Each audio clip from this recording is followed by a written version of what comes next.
지난 주말 미국 증시가 하락 마감을 했는데 이번 주 증시도 그렇게 녹록지는 않을 것 같습니다.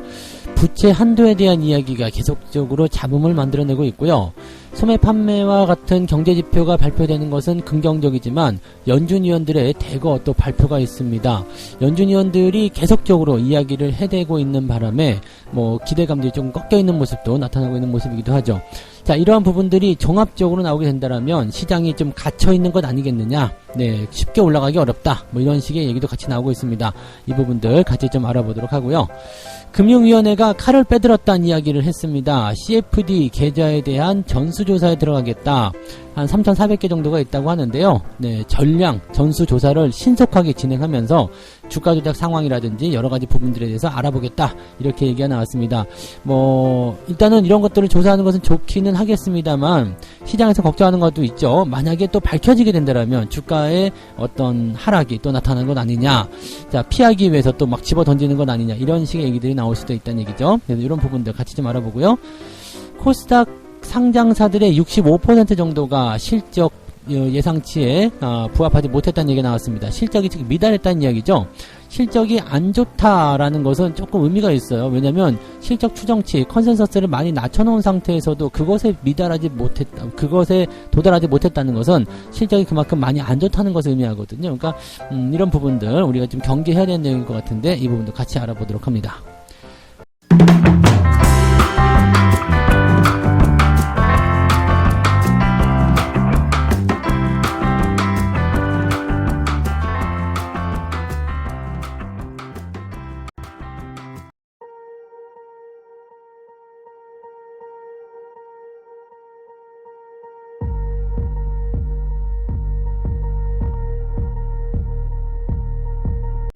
네, 반갑습니다. 자, 오늘은 5월 15일 월요일입니다. 일단 미국 증시가 지난 주말에 조금 애매하게 끝났습니다. 마지막에 조금 끌어올리는 듯한 느낌은 좀 있었습니다만은 그래도 마이너스 마감이 좀 된 거죠. 아무래도 부담감은 좀 있는 것 같아요. 네, 가장 큰 부담감이 이제 미국의 디폴트까지도 연결될지 모르겠다라고 하는 바로 이 부채 협상입니다. 이번 주 초에 의회 지도부와 함께 2차 협상에 나서기로 되어 있습니다. 보통 이제 지난 주말에 열릴 것으로 예상되고 있었는데 이게 이제 연기가 돼서 이번 주 초에 진행한다고 되어 있고요. 지금 이렇게 자꾸 연기가 되고 뜨뜻미지근하게 결과가 안 나온다는 것은 그만큼 그 해결에 대한 어떤 포인트가 만들어지지 않고 있다는 이야기죠. 이게 이제 핵심 포인트가 이제 6월까지로 되어 있기 때문에 6월 전에 뭔가 해놔야지만이 디폴트를 면하지 않겠느냐라고 되어 있는 부분인데 지금 현재 의회 예산국 쪽에서 나온 이야기를 들어보게 되면 부채의 어떤 그 한도를 변경시키지 않는다라면 6월의 첫 주, 즉 1주나 2주, 자 6월 달로 치면은 한 15일, 그 16일 정도까지 그 시점 전에 이제 미국이 더 이상 부채를 갚지 못하는 그런 위험이 생긴다. 부채를 갚지 못하게 되는 것이 디폴트입니다. 이렇게 되면은 이제 큰 문제가 될 수가 있겠죠. 미국이 디폴트 나온다. 이게 얼마나 큰 문제입니까? 그러니까 이런 내용들은 시장에 굉장히 큰 압박감을 줄 수밖에 없겠죠. 자, 근데 의회에서는 지금 그 디폴트를 무기로 잡고 지금 싸움을 하고 있다는 얘기죠. 지들끼리 막 치고받고 하고 있다는 얘기인데 결과적으로는 지난번에 말씀드렸지만 미국이 디폴트가 되는 것은 별로 다들 원하지 않을 거예요. 그죠? 공화당이든 민주당이든 지들끼리 싸우고 붙고 하겠습니다만 결국에는 미국 디폴트를 원하지 않을 거고 결과적으로는 어느 정도 시점에서 어느 정도의 그 타결을 좀 하지 않겠는가 생각합니다. 그러니까 또 그 시점 되면 이제 극적 타결 풀려 그러면서 주가가 좀 압박을 받다가 반등 나가는 모습이 생기겠죠. 그러니까 사실 미국 디폴트에 대한 걱정을 하지 않으셔도 됩니다. 미국이 망하라고 그렇게 하지는 않을 거고요. 견딜 수 없는 구간 바로 막 그냥 어떤 긴장감이 막 그냥 나오던 바로 그 시점에서 극적 해결을 당연히 해내게 될 겁니다. 그래서 어떤 식으로든 방향은 만들어지게 될 테니까 그 부분은 걱정 안 해도 되는데 다만 이제 그것이 협상에 도달하기 전에 좀 상황이 좀 불리할 수도 있는 내용들이 나오겠죠. 그러니까 증시 상황에서는 압박감을 계속 받을 수밖에 없는 그런 내용이 좀 되는 거죠. 여기다가 이제 그 17일부터 바이든 대통령이 G7 쪽으로 이제 진행이 된단 말이에요. G7에 참가하기 위해서 또 나간단 말이죠. 그러니까 실질적으로는 이제 오늘, 내일 요 정도 해가지고 결과가 나와야 된다라는 얘기가 되는 거죠. 그러니까 이렇게 생각을 해본다라면, 네, 주 초반에 이제 이 부채 협상에 대한 부분들을 가지고서 그 싸움이 있을 거고요. 아마 지금까지의 상황을 본다라면 이것도 뜨뜻미지근하게 넘어갈 것 같아요. 그러면은, 바이든 대통령이 이제 G7 갔다가 돌아오면서 5월 말쯤, 네, 다음 주나 뭐 그 다음 주 정도, 거의 5월 끝나갈 때쯤 돼가지고 결과적으로 나오지 않겠느냐고 생각이 드는데, 너무 이렇게 질질 끌면서 하는 것은 별로 좋지는 않습니다. 근데 어쨌든, 네, 자기들의 어떤 입장을 최대한 관철시키기 위한 그런 내용들을 쇼를 하는 거기 때문에 거기에 또 시장이 놀아나게 될 가능성이 높다라고 보셔야 되겠죠. 그래서 당분간은 조금 이 부채 협상에 대한 부분들이 계속 부담감을 줄 수도 있다 정도로 생각하시면 될 것 같고요. 경제지표 같은 경우는 나쁘지 않습니다. 이번 주에 발표되는 경제지표가 소매 판매가 있는데요. 이게 지난번에는 마이너스였는데 이번엔 플러스로 넘어갈 것이다 라고 되어 있습니다. 4월 소매 판매가 이제 0.8% 증가했을 것이다 전망되고 있습니다. 이 소매 판매 증가는 일단 기본적으로 시장에게 좋은 영향력을 줍니다. 왜냐하면 미국 소비의 약 70% 정도, 네, 75% 정도 차지하죠. 이 정도가 이제 소매로 이루어졌기 때문에 이 소매 판매 증가는 그 미국의 성장을 이야기하는 거죠. 그러니까 이렇게 경제지표 발표되게 되면 긍정적으로 보여질 수 있습니다. 다만 이제 오늘 발표가 되는 엠파이어 스테이트 제조업 지수가 플러스에서 마이너스로 전환된다. 제조업 지표가 떨어진다는 이야기예요. 약간 부담이 될 수 있는 내용이 좀 되겠죠. 그리고 FOMC 위원들의 그 발언이 굉장히 많습니다. 지금 오늘, 네, 카시카리가 이제 오늘 발표가 있고요. 그 다음에 또 지나면 이제 그 내일, 네, 16일날 FOMC 의원 영설이 두 건에 있습니다. 바르하고 쿡이 있어요. 이게 둘이서 이야기하고요. 그리고 수요일날 이제 17일날 되면은 윌리엄스하고, 네, 그 FOMC 위원 두 명이서 지금 또 연설을 하게 됩니다. 물 만났네요. 그 다음에 목요일날 또 있죠. 네, 목요일날은 3명입니다. 네, 3명. FOMC, 제퍼슨, 바르가 또 하고, 로건도 하고요. 그 다음에 금요일날 되면 또 있어요. 그러니까 그러고 나서 이제 5월 20날 토요일 날이 되게 되면은 누가 있느냐? 파월 연준 의장까지 연설합니다. 그러니까 지금 이번 주는 매일 네, 연준 의원들이 최소 2명씩 발언한다는 이야기죠. 짜증나는 일입니다. 얘네들 진짜 이렇게 안 했으면 좋겠는데요. 네, 하여튼 발언에 나서면서 이번에 물가 지표, 그다음에 고용 지표에 대해서 어떤 평가를 내릴 것인지 다 좋은 얘기는 아닐 거거든요. 그러면 이 말에 따라서 또 들락날락 할 수 있지 않을까. 지금 가장 관심을 끌고 있는 것은 6월 달에 금리가 동결될 것이냐 이 얘기거든요. 그러니까 이런 부분들 이제 가장 중점이 될 것 같은데 각자 하고 싶은 말이 많은 것인지 아니면 원래 예정이 되어 있는 것인지 해야 될 상황에서 하는 것인지 모르겠습니다만 자, 아무튼 네, 그런 그 이야기들이 많이 있습니다. 그래서 이번 주 같은 경우는 주가가 약간 올라갈 수도 있는 환경에 놓여 있음에도 불구하고 디폴트에 대한 부담감, 그 다음에 경제지표 좋게 나오지만 연준 위원들의 발언들이 그것을 뒤집어 엎을 수도 있는 거고요.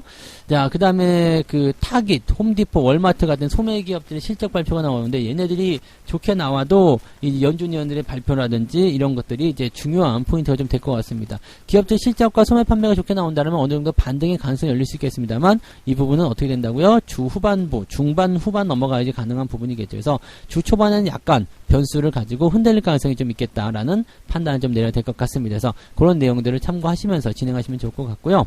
자, 국내 증시 넘어와서 보면은 이번 주 코스피 예상 밴드가 2420에서 2550 정도 될 것이다. 밴드를 이상하게 만들었네요. 네, 지금 2500을 넘어갈 것이다라고 전망하는 부분도 좀 있고요.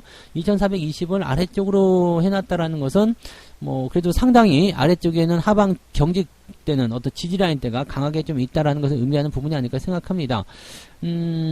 계속적인 어떤 부채 한도 협상에 대한 어떤 불확실성, 그 다음에, 중국에 대한 어떤 기대감 약화, 이런 것들이 이제 부담 요인이다라고 되어 있는데, 상장사들이 그래도 양호한 실적도 계속적으로 나오고 있다 이런 얘기가 좀 있죠. 물론 이제 조금 이따 말씀드릴 만한 그 코스닥 쪽 상장사들의 실적은 크게 좋지 못한 모습이었습니다만 지금 현재 시점에서 봤을 때는 기업들이 실적을 발표하는 그런 종목군들이 이번 주에 좀 대거 몰려 있는 것 같다라는 식으로 얘기가 좀 나오고 있는 부분이겠죠. 그래서 그런 정도인데 지금까지는 일단 네, 증시가 계속적으로 좀 좋았었다라면 지금 2차전지 테마를 중심으로 해서 차익 매도가 좀 나오고 있는 부분도 있고요. 그 다음에 CFD 관련한 부분이 계속적으로 이제 또 이제 금융위에서 이제 전수조사 들어간다 이런 얘기 나오니까 또 부담감을 좀 줄 수 있겠죠. 그러니까 이런 상황에서는 중소형 개별주나 코스닥 시장에 조금 부담을 가질 수가 있다라는 식으로 얘기가 좀 나오는 것 같아요. 그렇기 때문에 현재 시점에서는 증권업계에서 뭐라고 얘기하느냐, 대형 성장주에 다시 주목할 필요성이 있겠다. 이걸 이제 와서 얘기한단 말이지. 네, 대형 성장주에 다시 주목해야 된다. 시가총액 상위 종목들 중에서 주가 상승률 부담이 적고 성장 기대감이 높은 대형주 비중을 늘려야 한다.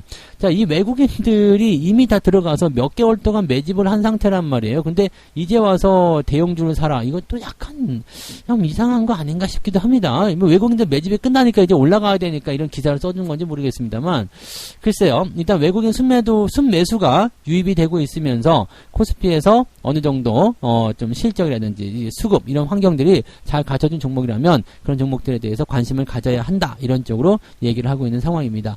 뭐 이거를 뭐 딱히 뭐라고 말씀드리기 좀 어려울 것 같아 보이긴 하는데, 아무튼 네, 그렇다라고 보시면 되겠죠. 그래서 저도 그렇게 생각하긴 합니다. 일단은 대형주에 대한 관점들을 계속 좀 말씀드리고 있고요. 자금의 이동이 이렇게 연결되면서 들어오는 부분들이기 때문에 여기에 대해서는 여러분들이 계속적으로 생각을 해보실 필요는 있을 것 같다 판단되는 거죠. 자, 국내 증시 주 초반에는 조금 네, 부담이 좀 생길 수 있을 것 같긴 하고요. 그러면서 오히려 이렇게 대형주 중심으로 또는 실적이 좋아지는 거, 수급이 좋아지는 종목들 위주로 단단하게 뭉칠 가능성이 있다는 얘기죠. 그리고 단계 많이 올라간 종목들은 변동성을 좀 보일 수 있다. 이 정도로 생각을 하시면서 생각을 하시면 좋을 것 같습니다. 그래서 이번 주 초반, 일단은 이번 주 전체로 놓게 본다면은 주 초반에 조금 출렁거리다가 주 중후반부터 슬슬 회복되는 모습으로 가지 않겠는가라고 생각이 좀 드는데, 그렇게 된다면 이번 주에도 이 박스권을 벗어나기가 좀 어렵지 않겠느냐라는 판단이 좀 될 수도 있겠는데요. 일단 상황 보면서 대응을 해보도록 하죠. 어쨌든 월요일 아침에는 서두르지 않는 것이 좋을 것 같다 판단되네요. 자, 두 번째 이야기 넘어갑니다. 두 번째 이야기는요, CFD 이야기입니다. 금융위원회에서 결국 칼을 빼들었다. CFD 계좌 3,400개를 전수조사하겠다라고 나섰습니다. 자, 아무래도 이제 여기에 대한 어떤 그 사회적 파장이 좀 컸고요. 주가에 대한 어떤 신뢰도가 많이 떨어지게 되면서 또 부담감이 좀 생겼죠. 여기다가 이제 지난 주말에 DYPNF라든지 신대양제지 이런 그 CFD 계좌를 이용한 종목군들의 주가 폭락이 또 일어나게 되면서 위기감이 또 다시 한번 고조가 된 거죠. 지금 이 상황은 굉장한 좀 파장을 일으킬 수 있을 것 같아요. 왜냐면 지금 현재 알려지지 않은 내용들이 있잖아요. 근데 이 CFD 계좌를 전수조사를 해가지고 여기에서 의문점이 있는 것들은 집중조사로 들어가겠다 이렇게 얘기가 나온 거니까, 이렇게 되어버린다라면은 알려지지 않은 그런 종목들에서 매도가 나왔을 경우에 거래가 없는 종목들이 확 쏟아지면서 하한가로 들어간다. 조사 들어가기 전에 빨리 팔아버려라. 이렇게 얘기가 나올 수 있는 거거든요. 그러니까 이 부분들이 부담이 될 수가 있겠죠. 네, 주가 조작, 불공정 거래 이 여부를 집중적으로 점검하겠다라고 되어 있습니다. 보통은 이렇게 하는 것들은 시간 오래 걸리지만 이거를 아주 빠르게 하겠다라는 얘기가 나오고 있어서 상당히 이제 좀 부담이 될 수 있는 내용이 좀 될 것 같습니다. 상당수의 CFD 계좌가 주가 조작 혐의가 의심되는 종목에 관여된 것을 확인하고 있다. 그래서 여기에 대한 전수 검사를 하기로 했다. CFD 계좌가, 상당수의 CFD 계좌가 주가 조작 혐의가 의심되는 종목에 관여가 된 것을 확인했다. 이거 굉장히 중요한 대목이네요. 그죠? 네. 정말 많은 그 CFD 계좌들이 주가 조작에 응용되고 있다, 사용되고 있다는 얘기 아니겠습니까? 실제로 이제 이 CFD 계좌라는 것이 뭐랄까요, 주식을 보유하지 않은 상태에서 신용 2.5배까지 사용할 수 있는 그런 계좌이다 보니까 차명 거래랑 비슷하거든요. 그러니까 증권사가 대신 사주고 팔고 하는 그런 식입니다. 그래서 차명 계좌라고 생각할 수 있기 때문에, 약간 이제 불법적인 그런 쪽에 많이 이용하는 그런 자금들이 많이 들어와 있다. 이렇게 분석이 좀 되기도 하더라고요. 네. 그래서 지금 이걸 어떻게 하고 있느냐.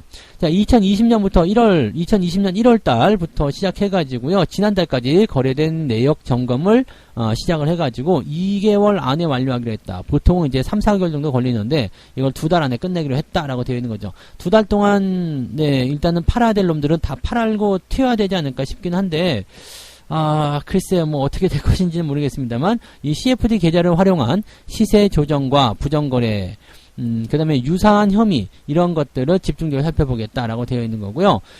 이상 거래 혐의가 포착될 경우에는 즉시 조사에 착수하겠다라고 되어 있습니다. 요거 조지려고 이제 작정을 하고 들어가는 것 같습니다. 자, 이런 상태 속에서 지금 보면은요, 지금 탈대 종목이죠. 뭐 삼천리라든지 이런 종목들 개인 투자들 매수를 많이 해준 상태라서 또다시 이제 내려갔으니까 사야 되겠다 이거 엄청나게 또 몇백억씩 네, 매수를 많이 들어갔더라고요. 삼천리 같은 경우는 거의 800억 정도 순매수 들어갔다는 얘기가 있던데요. 아, 그렇게 돈이 네, 물론 이제 위쪽에서 매수하신 분들은 이제 매도를 치고 나갔겠습니다만 단타로 들어왔을 수도 있겠고요. 근데 이 정도부터 또 내리고 있다는 얘기죠. 근데 이렇게 조사라든지 이런 것들 통해 가지고 뭔가 안 좋은 상황이 있을 때 에이 더 팔아야 되겠다라고 생각해서 던지게 된다면 어떻게 될까요? 분위기가 네, 또 급락하는 모습이 나타나겠죠. 그래서 주가는 더 빠질 수밖에 없습니다. 이런 부분을 조심하셔야 되고요. CFD 계좌를 활용한 그 종목군들 중에서 그냥 소위 소문 없이 많이 올랐던 종목군들이 갑자기 떨어질 수 있다는 거, 이런 부분들 차트 모양만 보시면 대충 비슷하게 알아낼 수 있을 것 같아요. 그래서 그런 종목도 혹시 갖고 계신다면 일찌감치 팔고 네, 튀는 것도 좋은 전략이 되실 것 같습니다. 그리고 너무 올라가 있는 거, 네, 그런 것들은 건드리지 않는 쪽으로 보시는 게 좋겠죠. 그래서 그런 쪽 보시고, 보통 작전 같은 경우는요, 대형주 안 합니다. 네, 초대형주 안 하고요, 가지고 주물러 낼 수 있는, 네, 그런 종목들, 중소형주 중에서도 약간 작으면서도 거래가 조금 없는 거, 이런 것들 위주로 많이 하거든요. 그러니까 그런 종목들이 주가가 많이 올라가는 정황이 있었다라면 그런 것들은 반드시 피해 가시는 것이 필요하다고 보시면 되겠습니다. 당분간은 이런 부분들 때문에 이 CFD 계좌로 들어오는 부분들이 좀 줄어들 거고요. 그 다음에 신용 같은 물량도 좀 줄어들 것이고요. 고객들 같은 경우 예탁금, 고객 예탁금 같은 경우도 많이 줄어드는 모습들, 시장에 돈이 다시 좀 말라붙는 형태로 가지 않겠는가라는 걱정거리가 살짝 생기는 부분이 좀 되겠습니다. 그래도 빨리 없애야 될 것은 빨리 없애야 되겠죠. 그래서 이런 부분들 일단은 빠르게 점검하고 빠르게 충격 벗어나는 모습으로 갔으면 좋겠습니다. 세 번째 이야기로 넘어갈게요. 네, 기업들 실적 이야기인데요. 코스닥 기업의 65% 정도가 실적 전망치를 하회했다.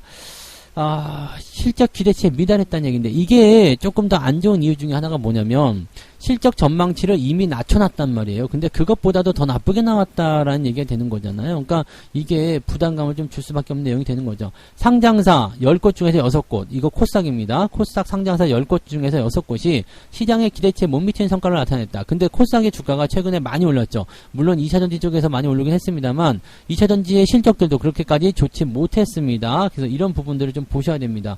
그러니까 요 내용들을 좀 살펴보시면은 조금 네, 피곤하지 않는가라고 생각되는 거죠. 자, 지금 코스닥 같은 경우는 네, 실적이 안 좋은 네, 쪽으로 나온 기업들이 65% 정도 되는 거고요. 코스피 같은 경우는 45% 정도 됩니다. 그러니까 코스피 같은 경우는 뭐 그래도 그나마 네, 실적이 조금 나아졌다라고 볼 수 있겠는데, 코스닥 같은 경우는 그렇지 않다. 예상했던 것, 기대했던 것보다는 상당히 낮은 수준이다라고 생각을 하셔야 되는 부분이 좀 되겠죠. 그럼에도 불구하고 주가가 많이 뛰었다라는 얘기가 되는 거 아니겠습니까? 가장 큰 폭으로 실적 충격을 일으킨 기업이 첨보라고 합니다. 올해 1분기 영업이익을 16억 원 정도 기록했다고 합니다. 컨센서스가 지금 104억 원이었는데 네, 84% 밑돌았다라고 되어 있습니다. 그래서 주가가 이것에 따라서 많이 떨어졌다라고 보여지는데, 꼭 실적 때문에 떨어진 것은 아니겠습니다만 2차전지가 전체적으로 이런 모양새를 좀 보이고 있다는 얘기죠. 자, 그다음에 펄 어비스 같은 경우도 지금 영업이익이 11억 원 나왔는데 컨센서스가 938억입니다. 어마어마하게 안 좋게 나타났죠. 그래서 요것도 이제 엄청난, 네, 근데 이게 말이 됩니까? 1분기 영업이익이 11억 원, 컨센서스가 938억, 이거 93.8억 아닌가요? 네, 네, 그러니까 이게 지금 첨보가 104억에서 16억이니까 이게 1등이고, 2등이 펄어비스인데, 이 컨센서스가 938억은 너무 점 안 찍은 것 같은데, 네, 계산이 내가 아무리 못하더라도 이 정도는 알죠? 938억이 11억으로 낮춰졌다 그러면 이게 말이 안 되는 거잖아요. 그러니까 93억인 것 같아요. 93억이 11억으로 낮춰져서 81% 정도 아래로 떠돌았다. 내가 또 계산을 잘하다 보니까 이런 것도 잡아내네요. 네. 자, 그 다음에 카카오 게임즈가 58%, SM이 13% 이렇게 되어 있고요. 에코프로비엠 역시도 컨센서스를 하회하는 모습이 좀 나타났네요. CJ ENM 같은 경우는 이 수익이 날 것이다 생각했는데 손실이 나버렸고요. 뭐 이렇게 되어 있습니다. 그래서 코스닥 지수가 지금 보면은 실적에 대한 어떤 실망감들 나타나고 있는 부분도 좀 있는 데다가 지금 보면 이제 CFG 사태에 따른 부담감들이 커져 있고, 투자자들이 약간 투자 심리가 좀 위축되어 있는 모습이에요. 거기다가 에코프로 기업이라든지 이런 2차전지 관련한 종목군들에게 약간은 이제 악재성 재료들이 많이 나왔잖아요. 물론 투자자들은 그렇게 믿고 싶지 않겠지만 악재성 재료가 나온 거 맞잖아요. 그러니까 그런 부분을 통해서 사람들이 이제는 차익 실현 좀 해야 되는 거 아니냐, 매도해야 되는 거 아니냐, 이런 생각을 좀 바뀌고 있다는 얘기죠. 그러니까 이런 상태가 나타나다 보니까 코스닥 쪽에 대해서 계속 고집하기보다는 대형주로 옮겨가라, 이렇게 얘기를 하고 있다고 합니다. 대형주에서 코스닥으로 옮겨갔는데 그거 다시 팔고 또 대형주로 옮겨가요. 네, 이거 진짜 웃긴 얘기 아닙니까? 자, 코스피 대형주들 많이 떨어져 있을 때 팔아가지고 코스닥 대형주로 옮겨갔는데 그 종목들이 또 떨어졌어. 손실이 또 나오니까 이제 그거 또 팔고 코스피 쪽으로 내가 팔았던 종목들 걔네들 지금 내가 판 가격보다 더 위로 올라와 있는데 더 비싸게 사라 이런 얘기 아닙니까? 뭐하러 왔다리 갔다리 하라고 만드는 거야? 이러면 안 되겠죠. 그러니까 일단은 선택에 대한 부분들이 좀 잘못된 것에 대해서는 어쩔 수가 없겠습니다만 이런 식으로 그냥 휙휙 움직일 거라면 매매 자체를 하시면 안 됩니다. 그죠? 네. 지금은 여전히 뭐 대형주에 대한 관점들이 좋다라고 볼 수밖에 없겠습니다만 네, 그래도 내가 투자한 종목들을 어떤 식으로 관리할 것인지 거기에 대한 대응들은 우리가 미리 세워놓고 움직이시는 전략을 세워주시는 게 좋을 것 같습니다. 아무튼 네, 코스닥의 변동성이 코스피보다는 더 크게 나타나게 될 것이다 라고 되어 있기 때문에 개인 투자자들이 각별히 조금 조심해야 되는 그런 상황들이 나오지 않겠느냐 이렇게 판단을 좀 해보시는 게 맞을 것 같습니다. 참고하시기 바라고요. 실적이 좋은 기업들은 지속적으로 상승할 수 있다. 그 부분만 잘 기억해 주시기 바랍니다.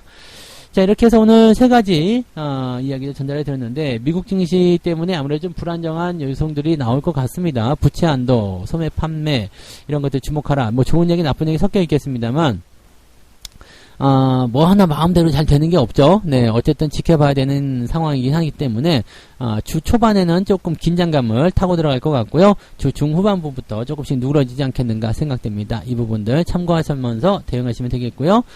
금융위원회가 CFD 전수조사에 나서게 될 것이다. 이게 가지고 올 후폭풍이 얼마나 있을지 모르겠습니다. 또다시 주가 작전이라든지 이런 것 때문에 활용된 계좌들이 밝혀지게 된다면 큰 파장이 있을 것 같고요. 또 그런 부분들이 일단은 뭐 신용이라든지 이런 것들을 통해 가지고 막 그 자금의 어떤 포지션을 만들었었기 때문에 이제 위축되는 모양새가 나타날 수 있겠죠. 그래서 뭐 신용의 어떤 물량들이 줄어든다거나 이런 게 나타날 수도 있고요. 또 CFD에 미리 관련되어 있었던 거는 미리 팔려고 하는 움직임도 나올 수 있기 때문에 이런 것들 주의가 좀 필요할 수 있다라고 보시면 되겠습니다.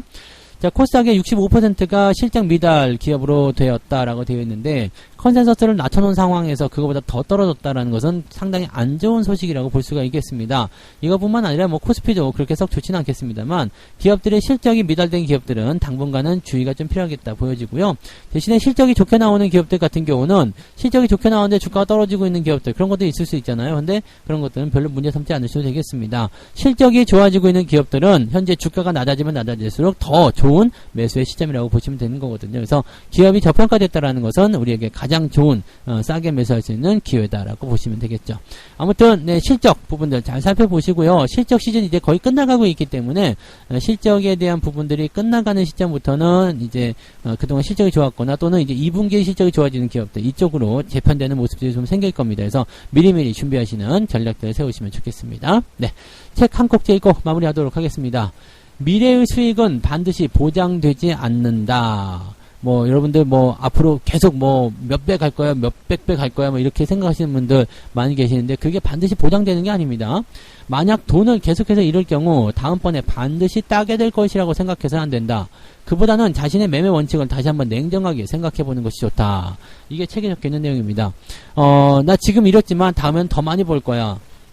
지금 내렸지만 다음엔 더 크게 올라갈 거야. 이런 생각들은 일단은 좋지 않아요. 왜냐면 그게 나의 원칙에 어떻게 입각해서 움직이느냐 그 부분을 보셔야 되는 거거든요. 그러니까 요 내용들을 잘 참고해 보시고 여러분들이 내가 지금 원칙대로 투자하고 있는가 나의 기준대로 투자를 하고 있는가 이 부분에 대해서 생각들을 많이 해보셨으면 좋겠습니다.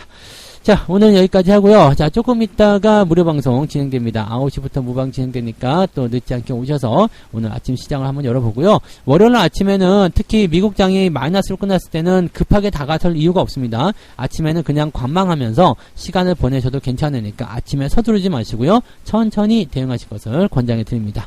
자, 조금 있다가 뵙도록 하죠. 고맙습니다.